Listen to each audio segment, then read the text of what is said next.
하는 말씀은 창세기 1장 1절 말씀입니다. 창세기 1장 1절. 예. 1절.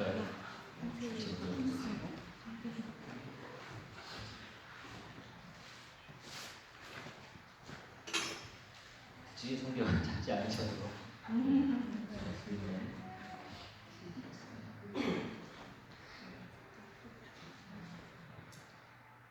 우리 한 목소리로 같이 암송하겠습니다. 자, 태초에 하나님이 천지를 창조하시니라. 아멘. 기도하겠습니다. 하나님 감사합니다. 오늘 주님의 이 귀하신 말씀을 우리가 듣기를 원합니다. 우리가 귀로만 듣지 않게 주님 도와주시옵시고 말씀 가운데 우리에게 전하시는 그 주님의 귀한 뜻과 그 모든 계획과 그 모든 섭리를 우리가 깨달을 수 있고 이해할 수 있는 복되고 귀한 말씀 될 수 있도록 우리의 삶의 방향을 다시 한번 조정할 수 있는 그런 시간 될 수 있도록 주님 인도하여 주시옵소서. 우리의 마음과 생각을 주님 온전히 지켜주시옵시고 모든 말씀 우리 주 예수 그리스도의 이름으로 기도드리옵나이다. 아멘. 지난 시간으로 디모데후서를 마쳤고 오늘부터 창세기 말씀을 보려고 합니다. 창세기가 좀 길어서 걱정을 하시는 분들이 계실 것 같은데 내년 안에 끝내도록 하겠습니다. 2020년 안에 창세기를 마치는 것을 목표로 해서 함께 말씀을 보도록 하겠습니다. 여러분 평소에 성경을 잘 보고 계신지요? 우리가 새해가 되면 성경 일독을 하기를 이렇게 결심하시는 분들도 많이 계시는데 계획하신 것처럼 잘 실행을 하고 계신지 모르겠습니다. 여러분 성경을 읽기를 시작하면 대체로 어디서부터 성경을 보십니까? 대부분은 우리가 창세기부터 처음부터 성경을 봅니다.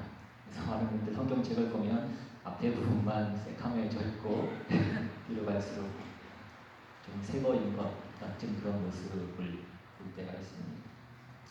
대부분 성경을 읽으면 우리가 처음부터 읽기 때문에 우리는 대부분 창세기부터 봅니다.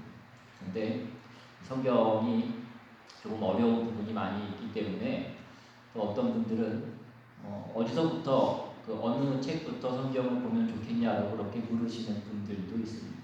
그러면 또 어떤 분들은 요한복음부터 보는 게 좋다라고 얘기하시는 분도 있고 또 로마서를 먼저 읽는 게 좋다라고 이렇게 얘기하시는 분들도 있습니다. 그러나 우리가 자연스럽게 그냥 상식적으로 생각을 하면 모든 책은 당연히 앞에서부터 읽는 것이 우리의 상식일 것입니다.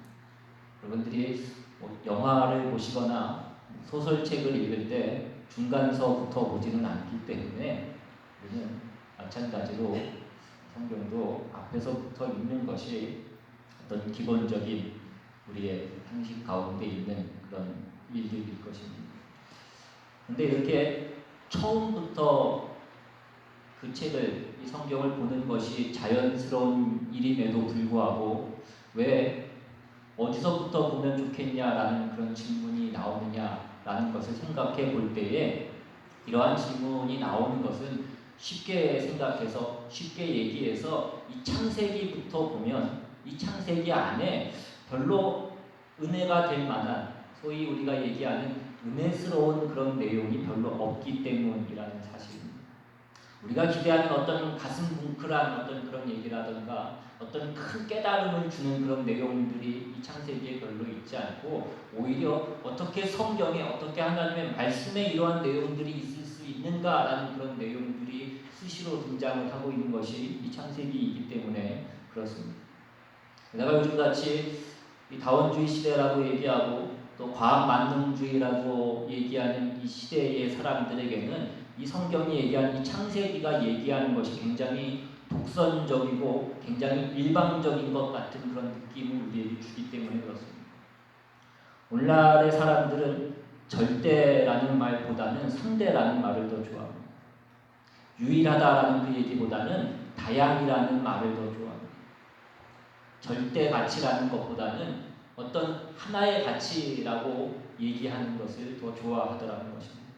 한마디로 절대 진리가 순환을 받는 시대를 우리는 살아가고 있습니다.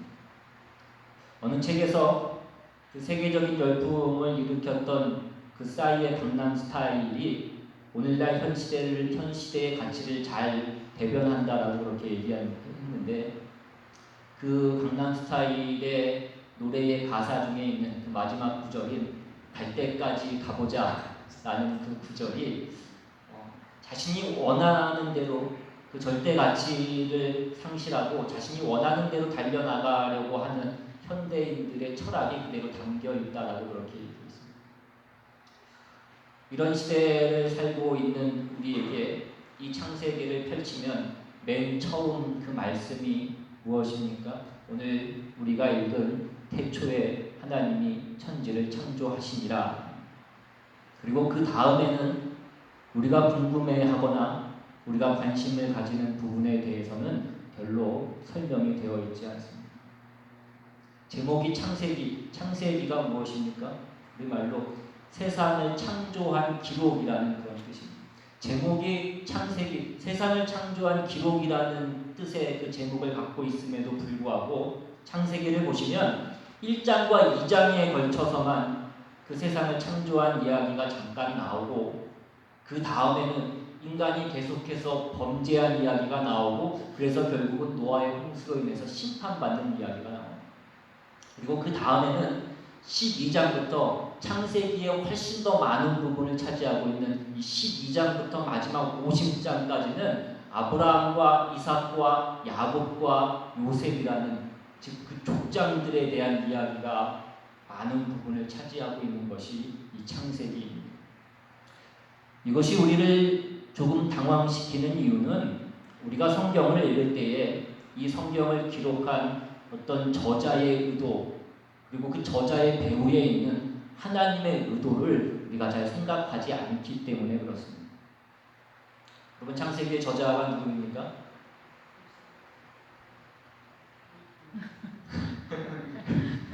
일부러 하신 거죠? 예. 모세죠. 예. 그러니까 창세기, 출애굽기, 레위기, 민수기, 신명기를 모세오경, 모세가 지었다고 해서 모세오경이라고 그렇게 얘기합니다. 고개를 막 이러시면서 끄덕거리시면 굉장히 당황스럽습니다. 창세기의 저자는 모세고, 모세가 이 창세기를 어느 시기에 쓰냐면 이스라엘 백성들이 출애굽을 하고 난 다음에, 그리고 가나안에 입성하기 전에 그 사이에 쓰여진 것으로 그렇게 얘기합니다. 그리고 그 중에서도 신학적인 신학적인 시점으로 얘기를 한다고 한다면 모세가 시내산에서 출애굽하고 난 다음에 그 시내산에서 이 말씀을 기록한 것으로 신학적인 관점으로는 그렇게 얘기를 합니다. 신학적인 관점이라고 하는 것은 무엇이냐면 어떤 시간적인 개념을 얘기하는 것이라기보다는 이런 것입니다. 하나님께서 애굽에서 종으로 살던 그 이스라엘 백성들에게, 그의 선조들에게 주셨던 너희를 그 종된 애굽에서 구원해내겠다, 때가 이르면 너희를 그 땅에서 인도해내겠다, 내가 지도자를, 그 구원자를 보내서 너희를 해방시켜주겠다라는 그 약속을 주셨고, 그 약속을 행하기 위해서 모세를 보내셨고, 그래서 이스라엘 백성들을 그 애굽에서 구출해내셨습니다. 그리고 그 구출한 백성들을 시내산으로 인도해서 하나님을 경배케 하고 하나님의 율법을 받게 만듭니다. 그 시점에서 이 글을 쓰고 있다라는 것입니다. 이것이 뭘 의미하는 것이냐면, 무엇이냐면 이 책이 바로 하나님의 백성으로 부름을 받은 자들에게 1차적으로 주시는 하나님의 말씀이라는 것입니다. 그러니까 이 글들은 전부 뭐냐면 시내산에 도착한 이스라엘의 현실과 그들의 상황과 그들의 이해 속에서 우리가 이 말씀을 바라봐야 된다라는 것입니다. 그들이 이해해야 되는 이해는 이런 이해입니다. 하나님이 어떤 분이시길래 저 애굽을 치시고 우리를 꺼내실 수 있었을까? 당시에 가장 강력한 나라였던 그 애굽, 그 바로를 치시고 우리를 구출해 내실 수 있었을까요? 그 하나님은 어떤 분이었길래 우리 선조들에게 약속하시고 그 약속하신 것을 이루실 수 있었을까요? 그 하나님은 어떤 분이시길래 우리를 구원하셨을 뿐만 아니라 우리에게 계명을 주시고 우리에게 거룩을 요구하시는가? 우리는 이스라엘이라는 민족은 뭐가 다르길래 저 애굽은 치시고 우리는 구원하시는가? 이러한 시점에서 하나님은 누구신가? 세상은 왜 만들어졌고 이 세상과 사람을 향한 하나님의 계획은 무엇인가? 우리는 누구이고 우리의 삶의 목적은 무엇인가? 그러한 것들이 설명되어지고 있는 것이 바로 이 창세기라는 것입니다. 우리가 어떤 인간의 죄악된 본성을 가지고 우리가 백과사전을 보듯이 우리가 원하는, 우리가 궁금해하는 그 답을 찾기 위해서 우리가 이 성경을 보면 우리는 이 성경 가운데 우리가 만족할 만한 아무런 답을 찾을 수 없게 됩니다. 그러나 지금 이스라엘이 겪었던 것과 같은 그 상황에서 우리가 성경을 들여다보면 그 모든 답이 이 성경 안에, 이 창세기 안에 제시되어 있는 것입니다. 그건 오늘 우리가 이 시대를 살고 있는 우리들에게도 마찬가지라는 것입니다. 우리 모두는 지금 시내산 바로 아래에 있는 것과 같은 그 현실을 갖고 있는 것입니다. 왜 그렇습니까? 우리 모두는 예수 그리스도를 주로 시인하고 예수 그리스도를 믿는다고 고백하고 오늘 우리는 이 자리에 있는 것입니다. 우리는 이스라엘이 애굽에서 해방된 것보다 더 놀라운 예수 그리스도가 그 십자가에 못 박히심으로 인해서 우리가 구원을 체험하고 있고 그것을 우리의 신앙 고백으로 가지고 있어서 오늘 우리는 이 자리에 있는 것입니다. 그래서 우리는 성경을 여는 것입니다. 하나님이 왜 나를 사랑하십니까? 인간이란 무엇인가? 내 죄가 어떤 것이었길래 예수님이 십자가에 못 박아 죽으실 수밖에 없었는가? 인간의 가치란 무엇이며 인간이 도대체 하나님 앞에 무슨 죄를 지었으며 그것이 얼마나 심각한 것이며 구원은 그럼 무엇이며 우리가 얻은 구원은 어디로 향하고 있는 것이며 그 구원을 위해서 하나님은 어떤 계획과 어떤 방법을 쓰시는가? 이런 것들이 이 성경 안에 기록되어 있는 것이고 우리가 이런 것들이 당연히 궁금해야 된다는 것입니다. 그것이 우리를 어디로 가게 하냐면 바로 이 창세기로 가게 하는 것입니다. 그래서 우리가 결국 이 창세기 안에서 무엇을 확인하게 되는 것입니까? 하나님만이 모든 존재와 모든 내용과 모든 가치의 주인이시다로 가게 되는 것입니다. 여러분, 우리가 이리로 가지 않으면 우리의 신앙이라고 하는 것이 결국 우리의 삶의 하나의 보조수단으로 전락될 수밖에 없습니다. 우리가 어떤 목적을 정하고 우리가 가치를 정하고 그것을 이루어 달라고 어떤 하나의 힘을 빌리는 정도로 우리는 그 종교를 우리가 사용하게 된다는 것입니다. 그것이 오늘날 많은 그 신자라고 믿는다고 하는 사람들이 오늘날도 여전히 우리의 삶 가운데 늘 범하고 있는 우리의 잘못인 것입니다. 하나님이 우리에게 요구하는 것은 하나님이 하나님 되심에 대한 피조물로서의 순종입니다.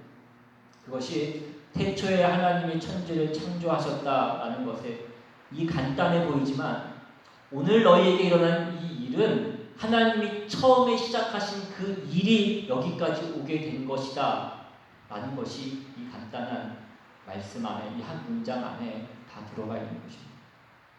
하나님이 처음에 무엇을 하셨길래 하나님은 천지를 만드셨고 인간을 만드셨고 인간에게 복을 주시고 우리를 그 하나님의 형상으로, 하나님의 자녀의 형상으로 또 그 자녀의 운명으로 지으셨고 그러나 인간이 범죄하여서 비참하게 그 멸망의 길을 걷고 있는 것을 하나님의 구원하사 이 자리에 이르게 하셨고 그리고 우리를 장차 하나님이 태초에 창조하신 그 일의 목적을 이루게 하기 위해서 그 목적을 향하여 가게 하시고 그래서 우리는 이 길을 갈 수밖에 없고 그 일이 일어나고야 말 것이다 라는 그 모든 것들이 여기에 다 함축되어 있는 것입니다.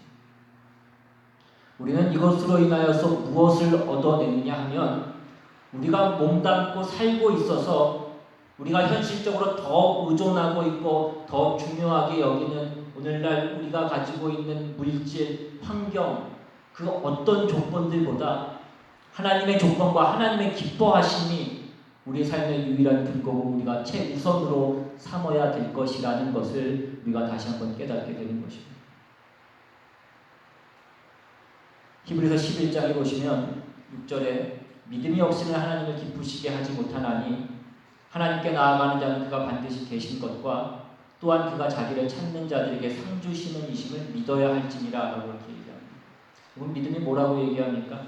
하나님이 계신 것과 하나님이 상 주시는 이심을 믿어야 된다라고 얘기합니다.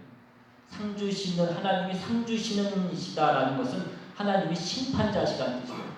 하나님이 심판자시라는 것은 하나님이 옳고 그른 것을 맞는 것과 틀린 것을 판결하시는 정하시는 분이시라는 것입니다. 하나님이 맞는 것과 옳은 것을 만들어내시는 분이라는 것을 얘기하는 것입니다. 우리는 이것을 우리의 신앙의 유일한 근거로 삼아야 된다는 것입니다.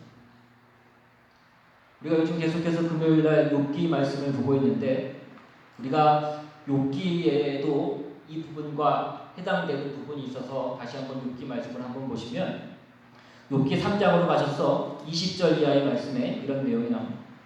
욥이 어찌하여 고난당하는 자에게 빛을 주셨으며 마음이 아픈 자에게 생명을 주셨는고 이러한 자는 죽기를 바라도 오지 아니하니 땅을 파고 숨긴 보배를 찾음보다 죽음을 구하는 것을 더하다가 무덤을 찾아 얻으면 심히 기뻐하고 즐거워하나니 하나님에게 둘러싸여 길이 아득한 사람에게 어찌하여 빛을 주셨는고 나는 음식 앞에서도 탄식이 나며 내가 앓는 소리는 물이 쏟아지는 소리 같구나.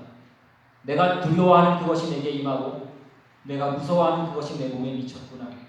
나에게는 평온도 없고 안일도 없고 휴식도 없고 다만 불안만이 있고. 욥기를 시작할 때 말씀드린 것 같이 욥기는 우리가 많이 오해하고 있는 성경 중에 하나입니다. 우리는 흔히 욥을 어떤 인내의 화신으로 어떤 믿음의 영웅으로 그렇게 생각하는 경우들이 많이 있습니다. 욥이 그 모든 고난 가운데에서도 하나님을 배신하지 않고 그 믿음을 저버리지 않고 끝까지 그가 그 믿음을 지켰다라는 것으로 생각해서 그 욥을 굉장한 어떤 믿음의 위인으로 그렇게 생각을 합니다.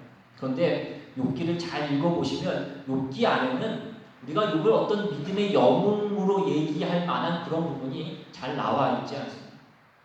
욥이 그 고난 가운데 그 고난을 참고 어떤 극복하고 있는 장면이 거의 나와 있지 않습니다.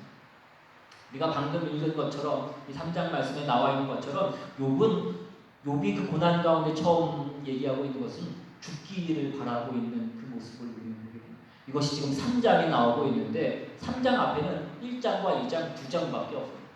욥기가 42장까지 있는데 욥이 어떤 신실한 모습을 보였던 것은 그 1장과 2장, 2장밖에 없고 나머지 40장은 다 욥이 하나님께 원망하고 불평하고 하나님에게 왜 이러십니까? 그것을 따지는 그런 내용들이 계속 이어지고 있는 것입니다. 1장과 2장의 내용은 무엇이었습니까? 하나님이 욥에게 복을 주시고 그 욥의 삶 가운데 울타리를 쳐주셔서 그 욥이 하나님의 복을 통하여서 하나님을 경배하고 하나님을 예배하고 하나님께 범죄하지 않았던 어떤 경건한 사람으로 그렇게 나오고 있고 그것을 못마땅하게 여겼던 사단이 하나님께 어떤 그 의문을 제시해서 하나님과 어떤 일종의 딜을 해서 그 다음부터 시험을 받게 되는 것이 1장과 2장의 내용입니다. 그래서 욥이 하루아침에 재산을 다 빼앗기고 그 자녀들이 다 죽게 되고 자기도 큰 병에 걸려서 자기 몸을 기아장으로 긁는 그러한 신세가 되는 하루아침에 거지가 되어서 길바닥에 던져진 그러한 상황 가운데 있는 것이 1장과 2장의 내용입니다. 그런데 그 뒤에 3장 1절을 보시면 그 후에 욥이 입을 열어 자기의 생일을 저주하니라 그렇게 되어 있습니다. 여러분 자기 생일을 저주한다라는 것이 무슨 뜻입니까? 내가 태어난 날이 원망스럽다라는 것입니다.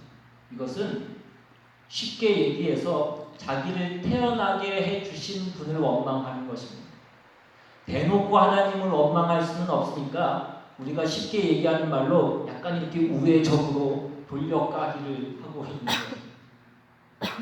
여러분들도 여러분 자녀들을 혼낼 때에 너 어떻게 해서 너 어째서 이 모양 이 꼴이냐라고 그렇게 자녀들을 혼내고 훈계했는데 그 자녀가 누가 날 낳아달라고 그랬어요 라고 이렇게 대답을 하면 그것만큼 부모에게 상처가 되고 모욕이 되는 말이 아마 없을 것입니다. 욥이 지금 그 얘기를 하고 있는 것입니다. 욥이 악을 쓰는 것을 보면 그 어느 구석에도 욥이 신자다운 그런 모습은 잘 보이지 않습니다. 그냥 한마디로 얘기해서 욥이 지금 발악을 하고 있는 것입니다. 그러나 그가 하나님이 되신 것은 알기 때문에 하나님을 차마 부인할 수는 없는 것입니다. 하나님을 차마 부인할 수는 없고 자신이 지금 처하고 있는 그 현실과 형편은 자기가 이해할 수 없고 항복할 수 없어서 그가 지금 악을 쓰고 있는 것입니다. 근데 이 모든 욥의 행동이 갖고 있는 이 본질이 무엇이냐면 욥에게 있어서 하나님이라고 하는 그 신이라고 하는 그 존재는 그냥 그에게 잘 보여서 어떤 능력이 대단한 분이시기 때문에 그에게 잘 보여서 혜택을 받아야 되는 분으로 그에게 잘못 보여서 그에게 어떤 적으로 간주되어서 어떤 징계를 받지 않기 위해서 그를 잘 구슬려야 되는 어떤 그러한 존재로만 그가 그 하나님을 대하고 있는 것입니다. 이것이 욥이 가지고 있었던 그 초기의 그 욥의 신앙입니다. 그래서 그가 지금 불평을 하고 있는 것은 뭐냐면 내가 잘못한 것이 없는데 내가 하나님한테 이러한 어떤 보상을 받을 만한 일을 한 적이 없는데 하나님 내게 왜 이러십니까? 그 얘기를 하는 거죠. 결국은 하나님이 변덕을 부리시고 심술을 부리셔서 이러한 일들이 일어났다라고 얘기하고 있는 것입니다. 그럼 지금 형편과 어떤 상황이 어려워진 것보다 이러한 일들이 일어날 그 원인이 그 이유가 자기에게는 없다라는 것을 얘기하고 있는 것입니다.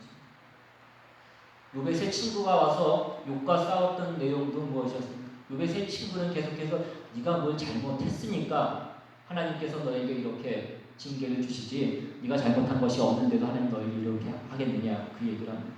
그에 대해서 욥은 나는 잘못한 것이 없다. 내가 잘못한 것이 있다면 내가 그 벌을 이 징계를 달게 받겠다. 그러나 나는 잘못한 것이 없다라고 계속해서 대답하고 있는 것입니다. 그런데 우리가 욥기를 보면서도 말씀드렸지만 나중에 보시면 하나님이 누구의 손을 들어주십니까? 욥의 손을 들어주시더라는 거죠. 욥의 세 친구의 말보다 욥의 말이 더 옳다라고 하나님께서 욥이 옳았다라고 그렇게 얘기를 해주시더라는 것입니다. 욥이 하나님 앞에 잘못한 것이 없다라고 그렇게 얘기합니다. 그런데 더 이상한 것은 더 이해가 가지 않는 것은 그렇다고 한다면 욥이 잘못하지 않았는데도 그 모든 고난을 당한 것이었으니까 쉽게 얘기하면 하나님이 괜히 사단하고 괜히 내기를 해서 잘못한 것도 없는 그 욥이 그 모든 고난을 당한 것이니까 최소한 내가 미안하다고 얘기를 해주시던가 내가 사탄하고 내기를 해서 너한테 네가 잘못하지도 않았는데 네가 고난을 당했구나 미안하다 라고 그렇게 얘기를 해주시는 것이 맞을 것 같은데 마지막 42장에 보시면 하나님이 욥에게 잘못했다라고 얘기하는 것이 아니라 욥이 하나님 앞에 회개를 하더라는 것입니다.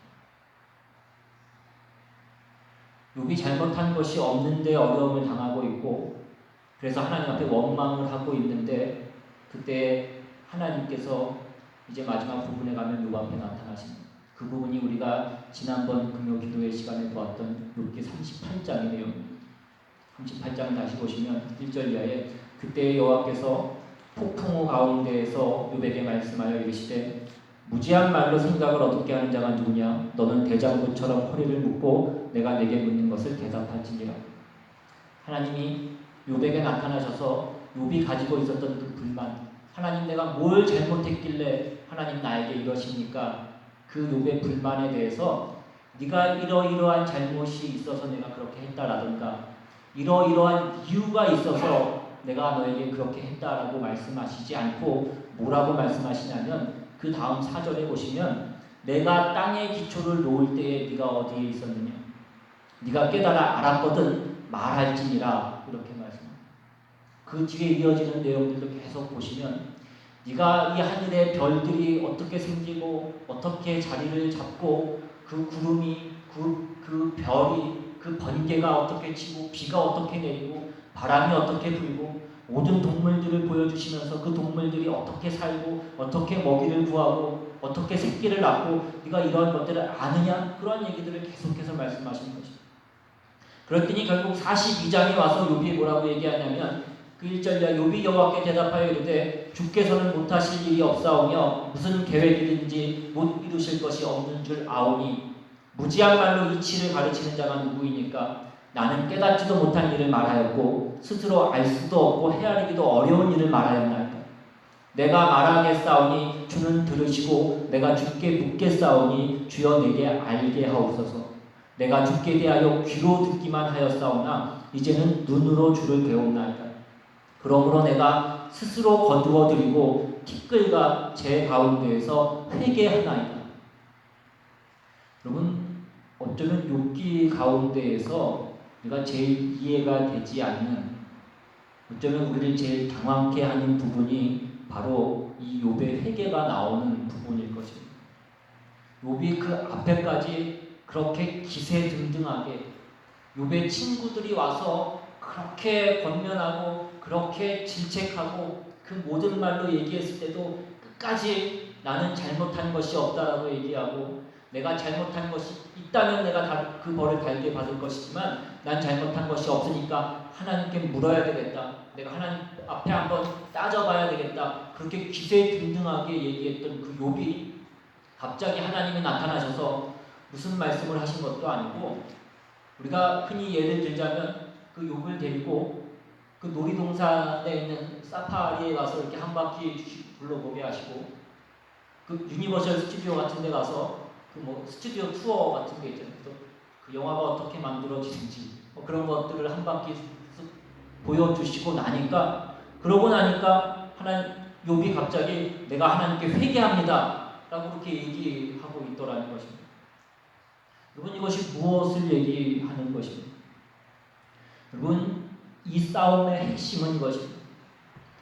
지금까지 욥은 하나님을 어떻게 대접하고 있었느냐면 신이라고 하는 것이 그냥 힘이 우월해서 우리보다 어떤 절대적인 능력과 힘이 있어서 그 힘으로 우리가 할 수 없는 것들을 하실 수 있는 분이지만 어떤 생각이나 어떤 지혜에 있어서 쉽게 말하면 머리가 좋은 분이라고 머리가 좋은 것이라고는 생각하지 않고 있었다라는 것입니다. 자신도 모르게 하나님은 우리가 할 수 없는 능력을 갖고 계신 분이지 우리보다 더 높은 어떤 가치나 어떤 더 높은 계획이나 어떤 더 높은 생각이나 뜻을 가지고 있는 분이 아니다라고 우리도 모르게 이렇게 생각을 하고 있다라는 것입니다. 그러니까 여기 하나님 이럴 수 있습니까? 라고 그렇게 얘기하고 나한테 일어난 일이 억울합니다 라고 했을 때 하나님이 욥에게 무엇을 가르치고 계신 것이냐고 하면 네가 나보다 머리가 좋다라고 생각하느냐? 그것을 지금 확인시켜주고 계신 것입니다. 네가 그 하늘의 별들이 어떻게 만들어졌는지를 아느냐? 네가 그 우박 창고를 보았느냐? 네가 그 눈 곳간을 보았느냐? 어떻게 바람이 불고 그래서 내가 이 세상 만물을 어떻게 다스리고 이 땅에 있는 그 모든 동물들과 모든 식물들이 어떻게 자라나고 어떻게 살아가게 하는지를 내가 그 모든 섭리와 계획 가운데 그 모든 것들을 이루고 있는지를 네가 아느냐? 그 얘기를 하시고 그것을 보여주는 것입니다. 이것이 전부 무슨 얘기냐면 신이라고 하면 그냥 힘만 세고 능력만 있는 것이 신이 아니라 생각이 있고 지혜가 있고 머리도 좋은 것이 신이다라는 것을 욥에게 얘기해 주고 있는 것입니다. 욥이 거기에서 하나님께 무릎을 꿇고 있는 것입니다. 욥이 그동안 자신이 놓치고 있었던 부분을 깨닫게 된 것입니다. 그렇지 신은 힘만 센 게 아니라 머리도 좋은 분이죠. 지혜가 있는 나보다 더 생각이 깊고 나보다 더 지혜가 있는 분이시죠.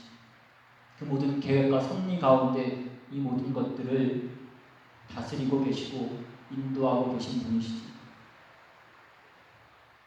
그래서 아까 읽은 다시 42장을 보시면 1절 이하 욥이 여호와께 대답하여 이르되 주께서는 못하실 일이 없사오며 무슨 계획이든지 못 이루실 것이 없는 줄 아오니 무지한 말로 이치를 가리는 자가 누구이니까.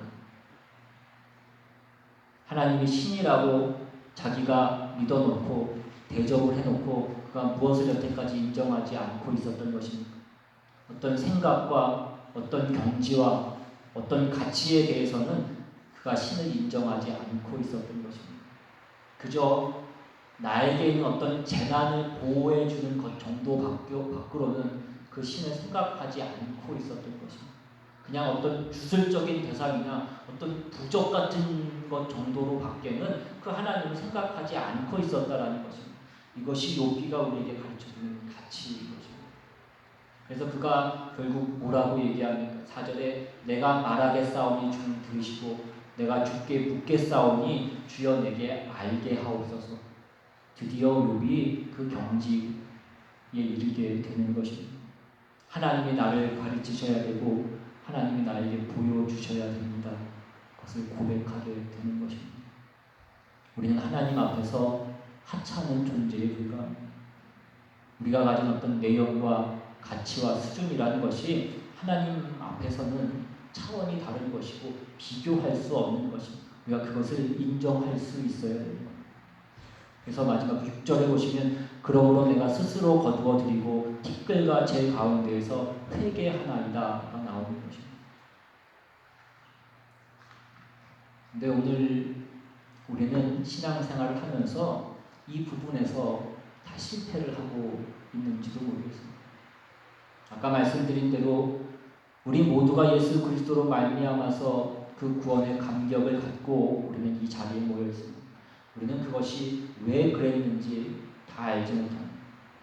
이스라엘 백성이 느닷없이 모세의 인도로 인하여 그 애굽에서 10가지의 재앙을 베푸는 그 하나님의 손길을 보고 홍해를 건너서 만나를 먹고 시내산 앞에 서는 것입니다. 그리고 하나님의 법을 받는 것입니다. 내가 거룩하니 너희도 거룩하라라는 그 요구를 받게 되는 것입니다.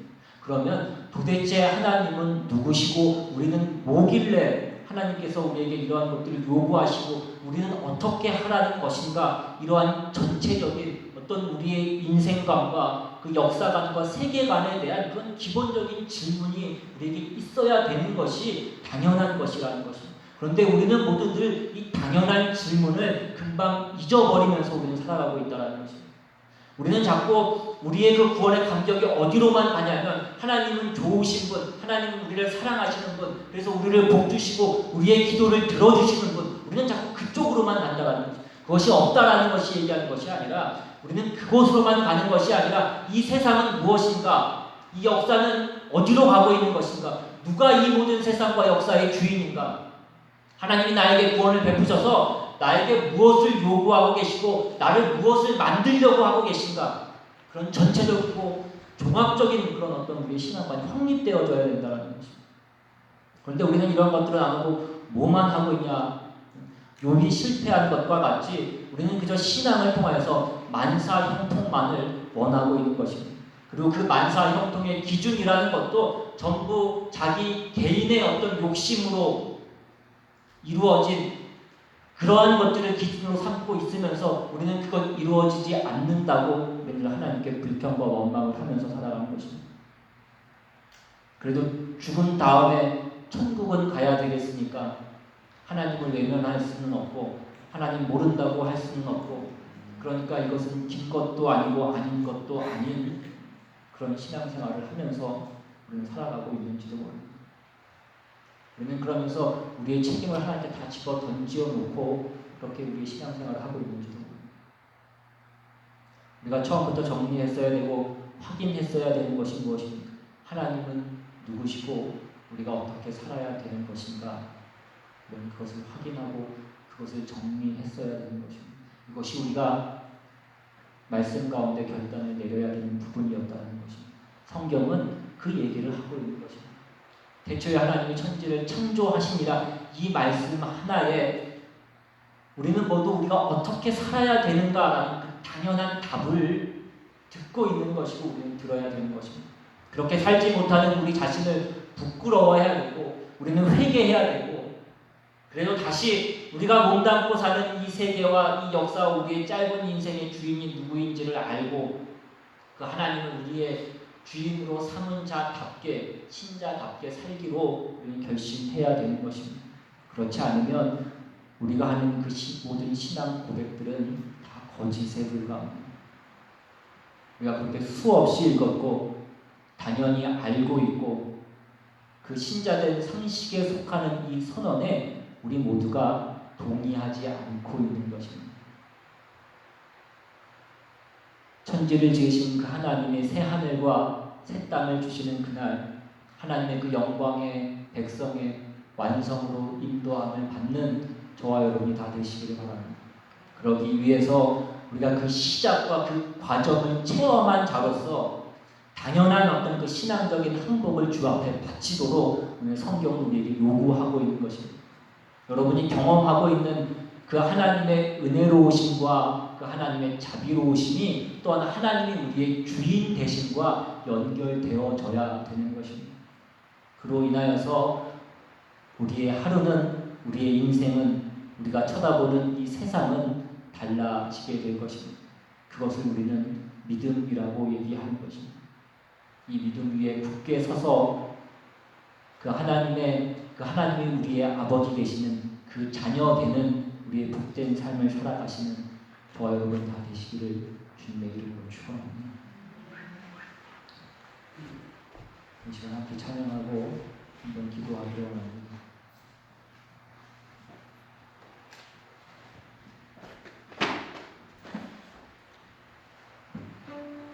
오늘 우리가 이 세상 만물을 보면 우리가 처한 모든 환경과 모든 상황을 보면서 그 가운데 임재하시는 하나님을 볼 수 있기를 바랍니다. 태초에 하나님이 천지를 창조하셨다는 것이 무엇을 의미하는 것입니다. 창조 가운데 하나님